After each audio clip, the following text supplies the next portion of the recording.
મારું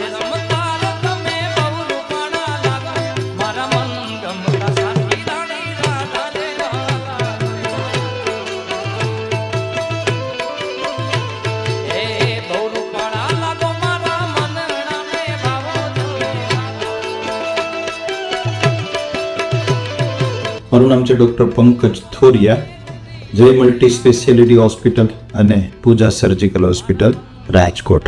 આજે એક જે છે એ વગંદરના દર્દીની સાથે વાત કરીએ. વગંદર સરસ થઈ ગયું, ચિંતા કરવાની જરૂર નથી. બીજી વસ્તુ કે ચોકસાઈ રાખવાની છે, નિયમિત જે છે બતાવવાનું છે, રેગ્યુલર દવા લેવાની છે. ત્રીજી વસ્તુ, આજે તમારે વારંવાર જે પેશાબ પારસી થાય છે અને 2 વખત જે પથરીનું ઓપરેશન કરેલું છે, તો હું તમને એવું કહીશ કે પાણી પુષ્કળ પીજો.